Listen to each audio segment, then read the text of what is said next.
Reinterpretar, un espacio para ampliar puntos de vista.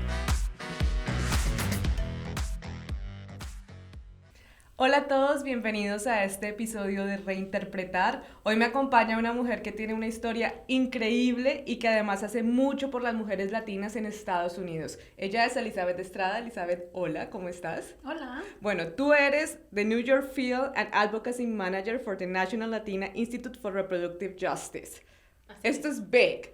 Es una gran organización y ustedes hacen un trabajo maravilloso. Quisiéramos hablar hoy, porque en este podcast hablamos de las historias que nos han cambiado nuestro punto de vista o nos han hecho reinterpretar nuestra misma historia. Primero, el activismo, porque tú eres una gran activista, eres una latina de origen mexicano. Cuéntame un poco de tu historia y primero, ¿por qué eres activista y qué te llevó a eso? Pues principalmente, muchas gracias por tenerme en la serie. Estoy súper emocionada de estar aquí. Y pues te cuento un poquito de mi historia. Yo soy inmigrante. Me vine a los Estados Unidos a los 4 años con mis padres. Nacimos en México, en la parte norte de México. Somos regios, o laguneras, como dijera yo. Mi papá y yo somos de Torreón, México. Pero pues de chica, no sé si es por ser Tauro o no sé qué, siempre me han dicho como Contreras. Y crecí, yo creo que mis padres siempre aceptaron que yo era así, muy preguntona, muy... Tú dijiste en una entrevista que yo leí, feminist jodona. Exactamente, eso es lo que iba a decir, jodona, porque... Pues yo creo que las feministas a veces tenemos que ser jodonas. Ajá. Y lo digo porque soy una mujer que en una familia y una cultura, en una sociedad muy machista, muy patriarcal, siempre era la que estaba diciendo, ¿y por qué es así? ¿Por qué se habla así? ¿Por qué se trata a la gente así? Y creciendo en un Estados Unidos, en el sur, en Georgia, en Atlanta, Georgia, en un lugar donde es muy antimigrante, pero tiene muchos inmigrantes, empecé a ver que estábamos en una posición, en mis como 20 años, algo así, empezaron un trend, vamos a decir, de leyes antimigrantes, empezando en Arizona con el Show Me Your Papers law, y que querían copiar una en Alabama y en Georgia. Y en ese tiempo estábamos viendo aquí en Nueva York, allá en el sur, muchos inmigrantes resaltando sus historias. Nosotros conocemos que en contar nuestras historias cambiamos la cultura. Entonces se tiene que hablar de nuestras experiencias personales para que los demás puedan ver nuestra humanidad. Sí. Y en ese entonces muchos inmigrantes estaban marchando, estaban manifestando, se ponían de blanco. Y ahí es como empecé en la justicia de migrante.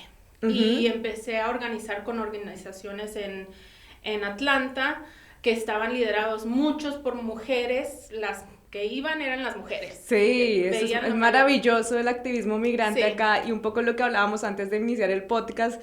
Esta historia es muy interesante porque las mujeres activistas migrantes hacen activismo como un full-time job, pero además de su full-time job, para mí eso es muy impresionante y además porque tú empiezas, como dices, en este activismo inmigrante y transicionas a un activismo mucho más grande que es el activismo por los derechos reproductivos de las mujeres. Sí. En tu casa se hablaba de eso y cómo fue esa transición y el por qué. El por qué es cuando tuve que tener un aborto. Y la razón que menciono que hay muchas mujeres en la lucha por la justicia inmigrante o la justicia reproductiva es porque siempre son las que están cuidando a los niños, las que están sacando los volantes, las que están hablándole a sus compañeras, a sus familias. Y veía una falta de que mencionara que estaba liderado por mujeres. Estábamos detrás de la escena, pero no estábamos exactamente. Y cuando me tocó tener un aborto, de ahí empecé como a decir, pero ok, mira, estos son temas de la salud que hasta los inmigrantes lo necesitan, pero no lo quieren hablar. Y empecé a darme cuenta que muchas de las luchas de los inmigrantes están pagados o fundados por Catholic Charities. Entonces, cuando yo veía eso, no se podía traer volantes de la justicia reproductiva, no podía mixear esos dos mundos, tenía que o llegar al escenario como inmigrante o llegar como feminista, pero que no podía traer todas estas identidades a este espacio. Y de ahí, después de mi aborto, me di cuenta qué difícil era encontrar información, hablar de esto con tus familiares, encontrar una clínica que ofrecía servicios que eran affordable, que podía pagar, porque tenía 21 años, entonces estaba como en un salario empezando, un entry level salary. Muy joven, y además lo que implica ser latina, ser inmigrante, ser mujer y tomar una decisión. Sí, sí está bien, digamos, porque yo lo leí en varias entrevistas que te han hecho un poco de tu historia, porque yo, como dices, el storytelling es muy powerful para muchas de las mujeres que nos están viendo y muchas de las personas que nos están viendo. ¿Qué pasa? Digamos, ¿cómo fue esta historia y por qué tú decides tener un aborto? Pues era raro porque cuando yo me embaracé no estaba en una relación así de que súper comprometida, pero pues todos nos merecemos tener placer en nuestro mundo, ¿no? Y poder tener relaciones sexuales saludables, informadas y placer.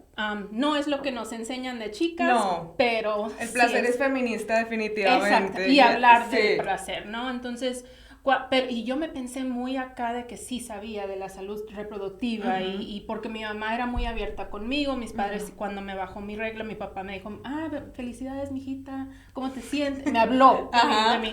Y yo he oído historias de que nunca lo menciona, otro mundo, nada, sí, que hasta te callan o te hacen sentir mal. La toalla higiénica en la bolsa negra, etc. Sí, pero cuando me tocó, me embaracé y estaba como, yo creo que no captando en mi cerebro y finalmente fui al doctor familiar de nosotros y me está diciendo el doctor Ramírez, no, pues se oye como que si estuvieras embarazada, y yo, wow, y quieres que te haga un porque tú examen. No pensabas que esa posibilidad existía.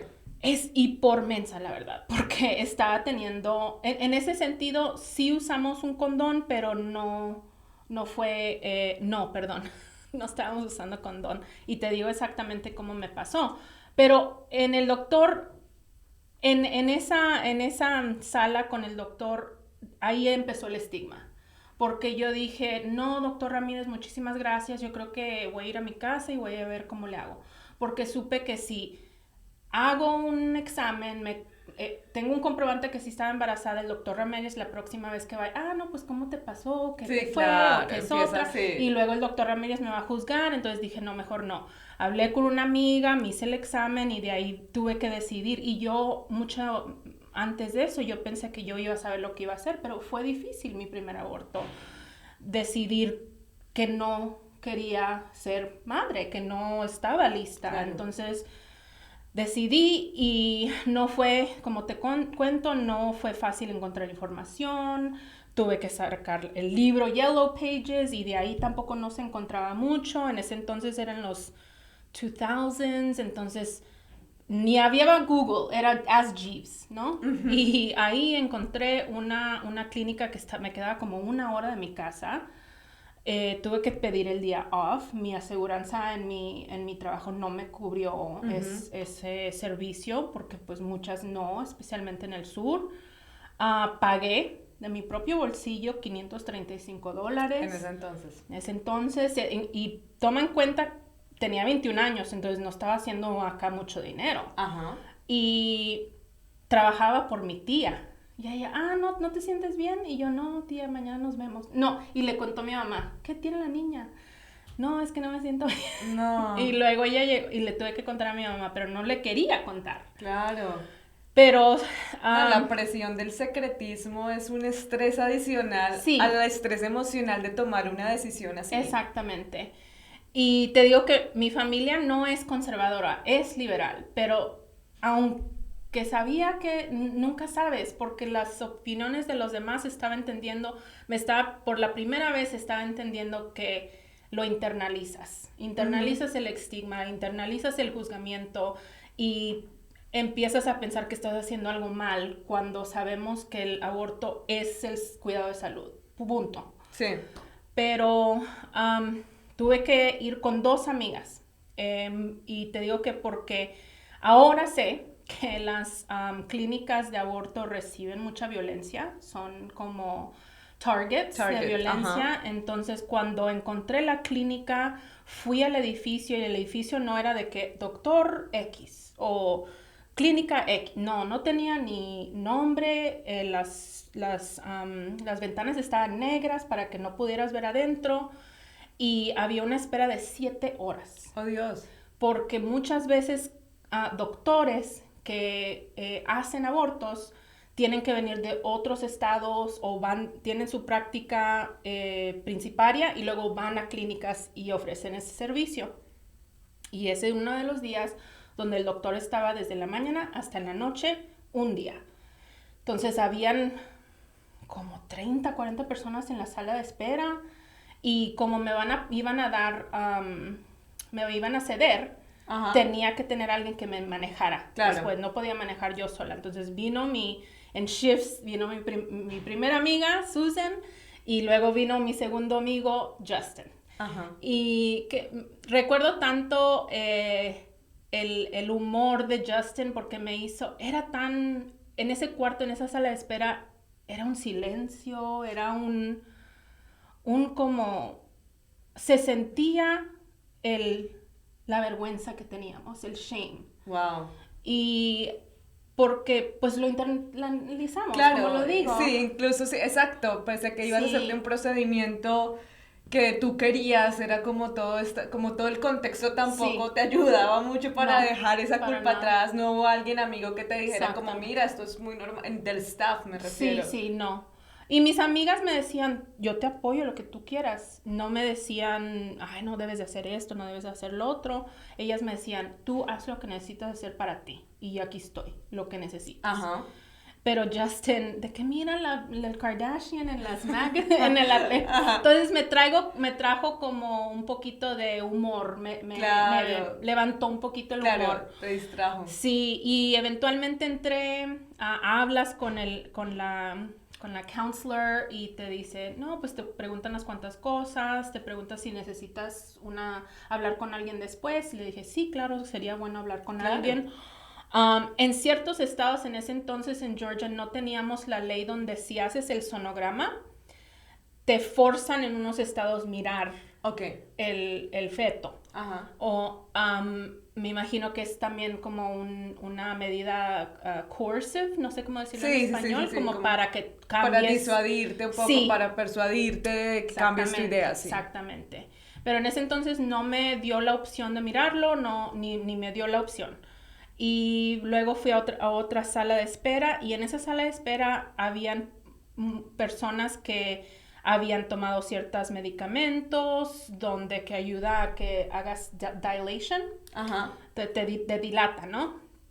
Y había una muchacha, nunca se me voy a olvidar, que había una muchacha ahí llorando y ella bien así como quedito, no quería hacer escándalo, pero toda la veíamos. Y hasta este día me pongo emocional porque pues en ese entonces alguien necesita, estás bien, o sea, estás bien, o una mano, cualquier cosita. No te preocupes, todo va a estar bien, ¿no? Sí, porque a la final tú estás haciendo todo correcto para ti en este momento. Ahora soy una dula de aborto, entonces sé qué decirle a esas personas, pero en ese entonces había un ambiente de silencio, un ambiente de cállate. Entonces nadie habló, nos llamaba el nombre, fuimos. El procedimiento me tomó 15 minutos. Uh-huh. Salí, me desperté y llorando. Claro. Y yo no te puedo decir por qué, la verdad, porque no me sentía, la culpa no estaba. Nada más me sentía triste, yo creo que por todo y también el efecto de la anestesia. Claro, la verdad. Sí. Pero la enfermera fue muy buena onda conmigo. No, de que tu batita está muy bonita, quieres que te deje en paz, tú hiciste todo perfecto. Entonces eso fue muy bueno de oír, me sentí como un poquito más ligera, me vestí, me alisté y no vino nadie para hablar conmigo después. Me imagino que porque estaban tan ocupados ni se les recordó venir conmigo. Me vio, ahí estaba mi amigo, me abrazó y cuando me estaba saliendo recuerdo que el guardia estaba ahí, me vio y me puso la mano en el hombro. nada más pues me vio llorando, yo creo que, y eso me quedó conmigo hasta ahorita, se me ha quedado porque yo creo que eso significó a mí un modelo de lo que yo quiero ser en el futuro. Pasé por esta experiencia, aprendí a las malas cómo es lo difícil de accesar el aborto. Ajá. Y no solamente físicamente, dinero, lugar, pero estigma y sociedad. Y dije, yo quiero ser esa mano en el hombro de la persona que necesita tener un aborto en el futuro. Y eso cambió mi trayecto, porque además, me hizo activista. Eso ya fue hace mucho tiempo y tú todavía, creo que esto sirve como un mensaje también para todas las mujeres latinas que creen que, o todas las personas que creen que tomar la decisión de abortar es, en los lugares donde hay acceso es una cosa normal, natural y que tú, no, hay un proceso ahí, más cuando te lo niegan y hay este secretismo, es mucho más difícil, es muchísimo más difícil. Esta historia, ¿cómo fue esa conversación con tu familia? Y lo quiero centrar un poco como en una familia latina, donde hay, no sé si tu familia es muy religiosa, o digamos, ¿cómo fue esa conversación con tu familia cuando ellos se enteraron, cuando supieron toda esta vivencia que en soledad, pese a que tenías tus amigos? Claro. Pues te digo que no fue mi decisión contarles a mi mamá porque llegué a la casa y no me dijo tu tía que no te habías, que estás bien.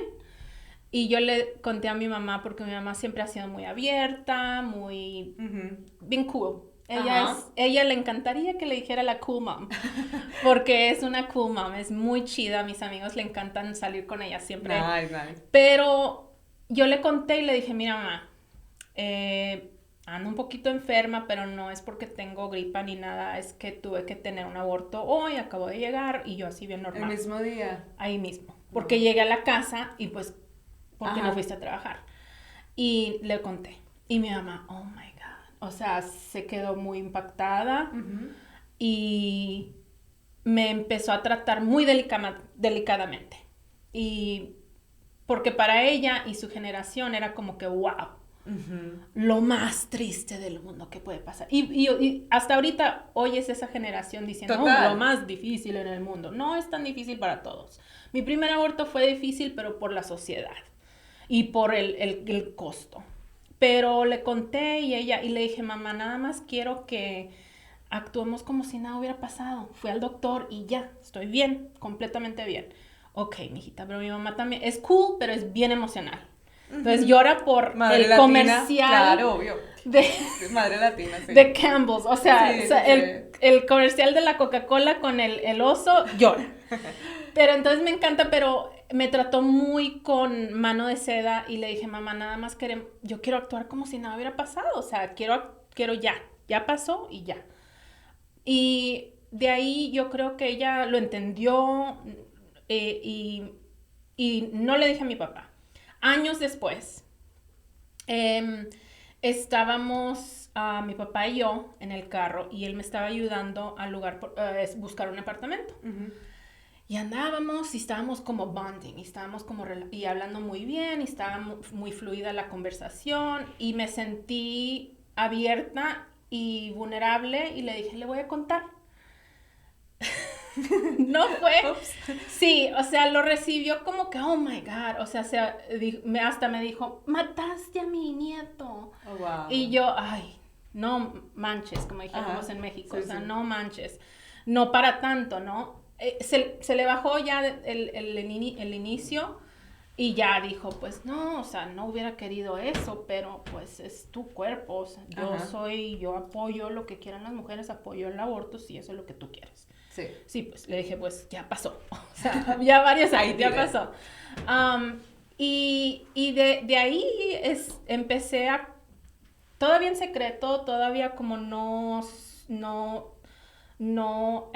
con raíces de activismo, seguía en el activismo, pero como que no encontraba mi lugar. Te digo que como en los espacios de la justicia inmigrante no habían esas conversaciones, no me dejaban hablar del feminismo, era de que aquí estamos para los inmigrantes y yo, pues sí, pero también las mujeres son inmigrantes, hello. Sí, y las mujeres inmigrantes abortan también. Sí, exactamente.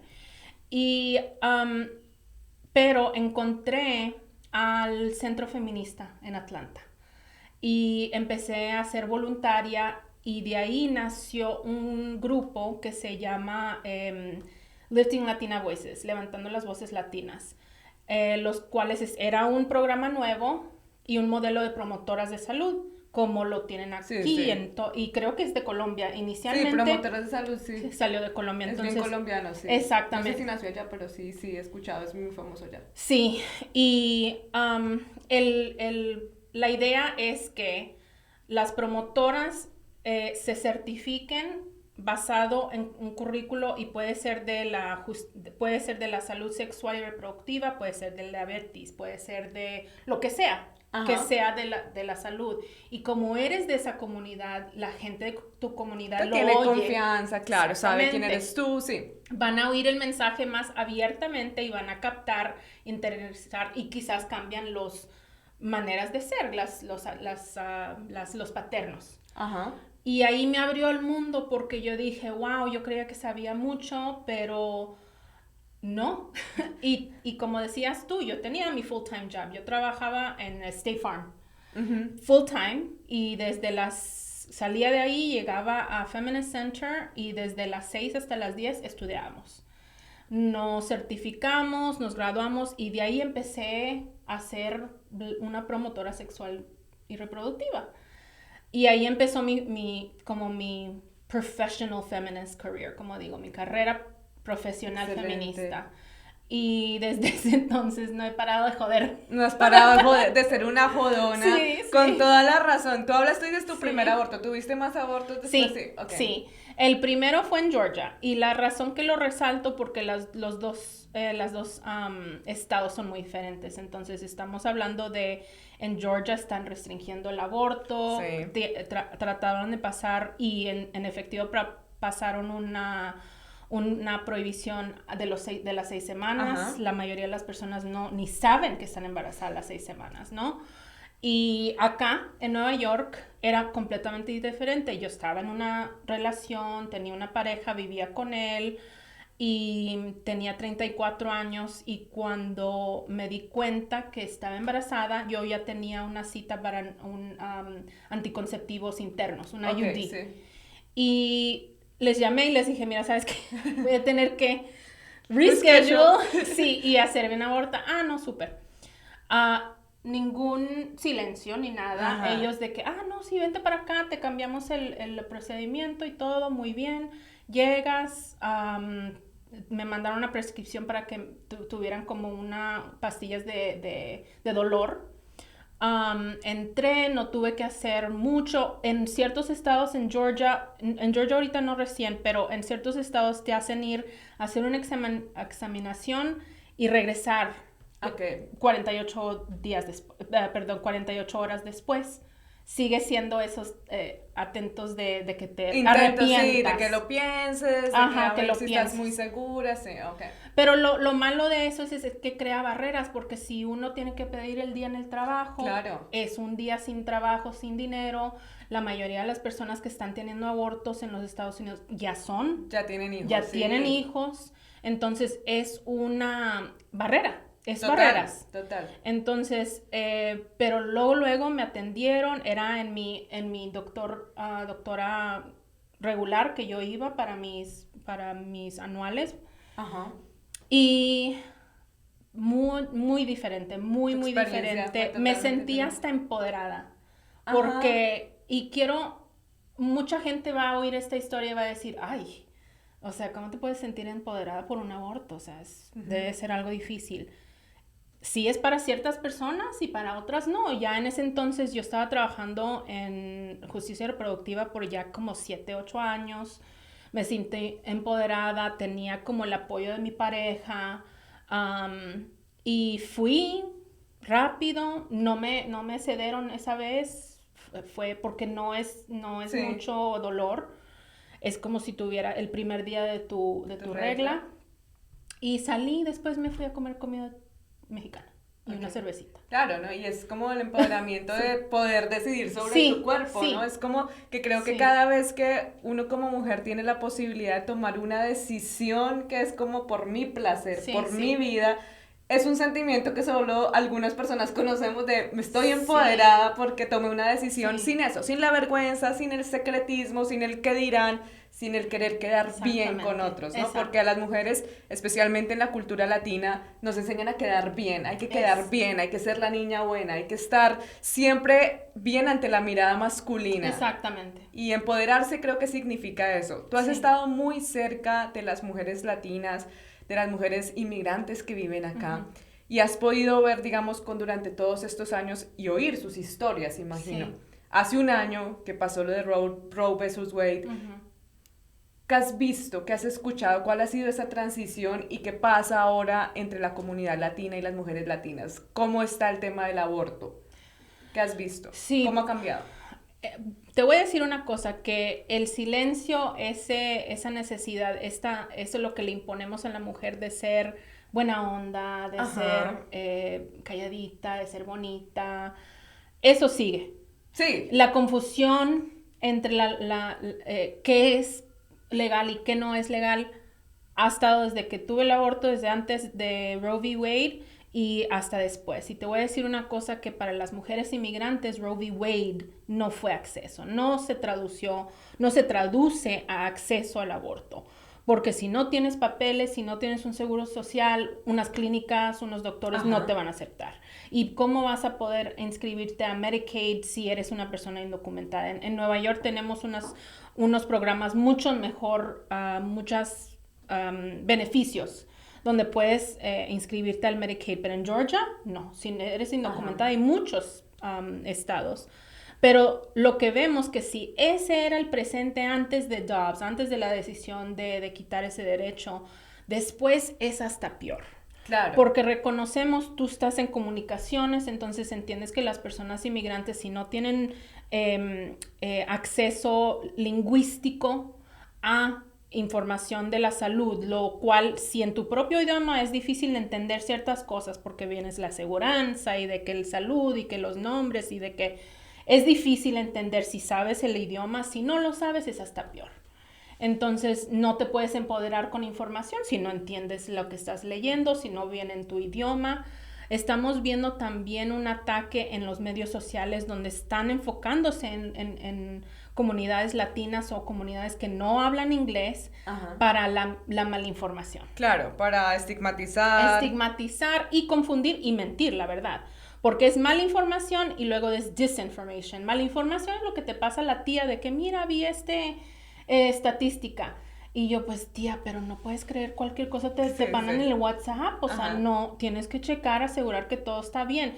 Pero nuestra comunidad, y yo creo que hasta la comunidad americana, no sabe cómo distinguir, no sabe cómo son los pasos, a ver quién fue que escribió eso, no vemos logos de organización que tiene reputación buena. Entonces no somos literate, no somos media literate. Y con la comunidad latina o la comunidad que no habla inglés siendo targets de esta mala información, es a propósito, lo estamos viendo como Facebook siendo un culpable, lo vimos en el 2016 con la mala información asociada con las elecciones. Sí. Y lo vemos hasta peor ahorita referente a al aborto, al procedimiento del aborto. Te dice que causa depresión, que causa infertilidad. No es verdad, no es verdad. Sí, son mentiras para que no lo hagas.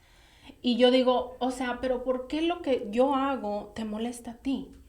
Y yo tengo una cuñada que es muy cristiana y las representaciones de su fe no mandan y no juzgan en mis decisiones. Ella dice, lo que tú quieras hacer, mi vida es esta, este es mi camino. Esa es la representación de Jesucristo que yo creo que es la más sana, no la que está fuera de una clínica protestando la clínica. ¿Por qué no te vas al hospital a cuidar a los niños que no tienen madres o que no tienen padres? ¿Por qué no mejor haces eso? ¿Por qué no luchas por el Medicaid? Claro.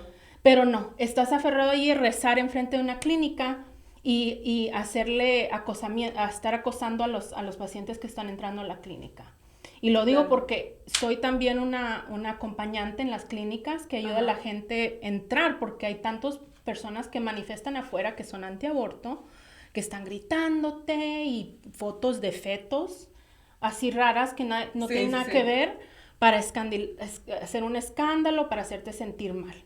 Entonces, tengo muchas como gorras en la justicia reproductiva, soy dula de aborto, soy la gerente de abogacía y campo en Latina Institute, soy acompañante en la clínica y también trabajo soy voluntaria en el Fondo de Nueva York de abortos, Fondo de Abortos de Nueva York. Y háblame, porque esa era mi siguiente pregunta, ¿qué es ser una dula de abortos y cuál es tu trabajo? ¿En qué consiste el trabajo de ser una dula de abortos? Porque siempre hablamos de ser, pues, la dula de partos, pues. Sí, ¿qué es ser dula de abortos? Pues la dula puede ser full spectrum, el espectro total, entonces ayudas a personas durante su embarazo y también durante su aborto y luego por todo. Yo estoy del lado del aborto. Es persona que o te acompaña a la clínica o está en la clínica por si personas necesitan apoyo emocional. Y estoy ahí para si quieres que vaya al cuarto de tu procedimiento, estoy ahí, te agarro la mano, si quieres nada más estoy presente para estar viendo lo que está pasando. A veces necesitan, los doctores están aprendiendo, pero ahorita a veces, tú sabes, los doctores no tienen todos la mano humana. Están ahí para hacer un trabajo y son buenos en ese trabajo, pero no siempre puedes esperar que todos tengan la inteligencia emocional. Entonces, por eso están dulas, para apoyarte. Y si recuerdas en mi historia, yo había internalizado tanto estigma que yo pensé, estoy haciendo algo malo. Intelectualmente sabía que necesitaba hacer eso, pero emocionalmente, y me preguntan, las personas que necesitan, que están teniendo un aborto, ¿tú crees que Dios me perdone? Y yo digo, Dios conoce tu corazón. Dios conoce tu corazón más que nadie más, entonces obviamente te va a entender tu situación. Él puso un camino en tu vida, Él sabe tu corazón y tu mente. Entonces muchas veces ese apoyo de dula de aborto es simplemente hacer distinguir cuáles son pensamientos que has internalizado de la sociedad, y yo ayudo que digas, esos no son tuyos, no tienes que juzgarte, aquí estás haciendo la mejor decisión para ti, te está esperando tus hijos y tu familia en tu casa, y tú estás haciendo la mejor decisión para ti. Un gran trabajo además, porque creo que eso es lo que tú necesitaste en algún momento y lo que muchas mujeres necesitan ahora. Yo hablaba con una mujer que es una de las líderes de Causa Justa, el movimiento que despenalizó el aborto en Colombia, y ella me decía como, chévere, la ley es genial, ¿no? Logramos despenalizar el aborto, pero despenalizarlo culturalmente, ¿no? El trabajo, digamos, en las regiones, y por lo que pasa acá, por ejemplo, los medios hablamos, ¿no? Y habla mucho del tema de que el progresismo, y tú crees que estás en Nueva York y que todo el mundo es progresista, pero se cierra la puerta de una casa y adentro hay una penalización, ¿no? ¿Qué podemos hacer? Y para quienes nos están escuchando, ¿cuál sería el trabajo diario, ¿no? Para ayudar, digamos, a mujeres latinas que están en este momento? Primero, porque también creo que el aborto, digamos, es el resultado de la falta de educación sexual, y sobre todo las mujeres migrantes que acá no tienen acceso a hacerse una citología cada año, que es lo recomendado, ir al médico, ¿no? Porque también está el estigma, y mucho estigma, y digamos, ¿tú qué crees que sería como la responsabilidad de cada persona latina acá? ¿Qué podemos hacer nosotros que estamos día a día y compartimos con mujeres migrantes latinas? Pues gracias por decir eso de la puerta en tu casa. Porque de chiquita siempre me decía mi mamá, aquí no se habla inglés. Desde esa puerta en esta casa se habla español. Y esa es la primera barrera para accesar el aborto, es ¿qué cultura existe en tu casa? ¿Existe una cultura de silencio o representaciones o actitudes y pensamientos antiaborto? ¿Y cómo normalizamos el derecho a decidir, el derecho a la autonomía reproductiva, el derecho a la autonomía corporal? Es por explicarle a los bebés que sus cuerpos son de ellos y que nadie lo debe tocar, y cómo expresar expresiones de consent, ¿cómo se dice? Sí, consentimiento. Consentimiento. Cuando creas esa cultura, abres la puerta para conversaciones vulnerables. Entonces, yo reconozco que yo soy una activista, hago esto como una profesión, pero no todos son activistas, pero quizás tus seguidores están viendo y dicen, pues, ¿cómo le hago? Ajá. Habla del aborto, habla por qué apoyas el aborto. Y yo te voy a decir a ti, Juanita, tú me pudieras decir, yo no voy a tener un aborto, pero te apoyo a ti, Eli. Sí. Claro que sí, eso está bien, porque lo que estás diciendo es que mi punto en esto, en cambiar el cultura, no es decir, no es convencerte que tengas aborto, es que lleguemos al punto de que todos deben de decidir por ellos mismos, que no sea un político. Ajá, y que no te cueste la vida tomar esa decisión. Que no te cueste la vida, que no te cueste ese mes pagar renta o tener que decidir entre las dos cosas. Pero empezamos en la cena, cuando estamos ahí con nuestros seres queridos, nuestra familia, comiendo, es una oportunidad para nosotros decir, ¿sabes qué? Ahora estamos llegando al aniversario de la caída de Roe y podemos tener una conversación con nuestros seres queridos y decir, yo apoyo el aborto porque yo no soy nadie para decidir para alguien más qué debe hacer con su cuerpo o con su familia. La justicia reproductiva nos dice que nosotros deberíamos de poder decidir cuándo y si queremos ser padres, Ajá. poder criar esas familias en lugares saludables y que no existe la violencia. Ajá. Porque si no podemos criar nuestras familias en un lugar que no es violento, entonces no hay justicia reproductiva. Total. Pero todos pueden llegar con un compañero, un ser querido, con tu pareja, con tu novia, y decir, yo apoyo el aborto y quiero, porque hay chiquitos que están viendo esas conversaciones. No van a poder participar, pero se van a sentir cómodos diciéndole Claro, a la tía jodona. Espacio, sí, a la tía jodona, Que mira, siempre me está está pasando hablando. esto. Sí. Es apocalíptico el escenario y esta pregunta la hago porque el otro año hay elecciones. Sí. Y tristemente los derechos reproductivos de las mujeres siempre están en bocas de políticos que dicen, ¿no? Y nos usan un poco como esta bandera política, vamos a luchar, pero de ahí a la acción pasa muy poco. Y lo pregunto es porque obviamente el tema de lo que está pasando y comparando con que esto es Handmaid's Tale y whatever, sí va a pasar eso, sí está pasando. ¿Tú cómo lo ves? O sea, ¿cómo ves como esta transición en un país que se jacta de ser el país de los derechos y estamos como retrocediendo? Claro. ¿Cómo lo ves tú desde el terreno? Pues voy a decir principalmente que Handmaid's Tale es un cuento para las mujeres blancas, pero la realidad para muchas mujeres indígenas y negras en los Estados Unidos. Si vemos la historia de la esclavitud en este país, si vemos la historia de el quebrar familias y robarle la lengua y la cultura a las personas indígenas, no tenemos que ver a Handmaid's Tale, nada más tenemos que ver la historia de los Estados Unidos. Entonces, a veces como que chocamos con esas representaciones de feminismo con las mujeres blancas y las mujeres de color, porque nosotros decimos, pues para nosotros siempre nos ha tocado así. No es una historia ni un cuento, es nuestras vidas. Sí. Pero digo que ahorita las elecciones es relevante porque hemos visto como referendos, elecciones, ballots, que comprueban que los votantes en Estados Unidos apoyan el derecho a decidir, apoyan el aborto. Estamos viendo situaciones como Kansas, como Nebraska, donde estaban tratando de limitar el acceso y los votantes dijeron, no vamos a aceptar eso. Y si ves muchos de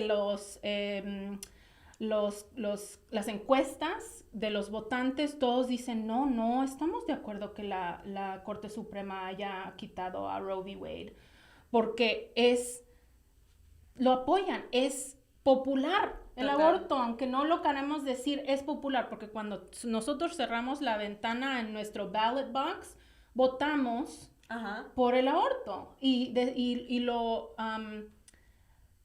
apoyamos. Claro, porque igual como ustedes dicen, todo el mundo ha tenido un aborto y todos conocemos a alguien que ha tenido un aborto. Todos amamos a alguien que ha tenido el aborto, todos conocemos a alguien que ha tenido un aborto. Si una persona quiere en este momento y está preocupada por todo el tema que está pasando con las leyes y quiere decir como, quiero hacerme un aborto, ¿cuáles son los pasos? ¿Dónde de buscar información? ¿Cuál tú recomiendas, digamos, a una compañera latina que diga como, bueno, quiero hacerme un aborto, con todo lo que está pasando, puedo hacerme el aborto? ¿Qué información debo buscar? ¿Y cuál es la forma más segura para buscar esta información? Claro, claro.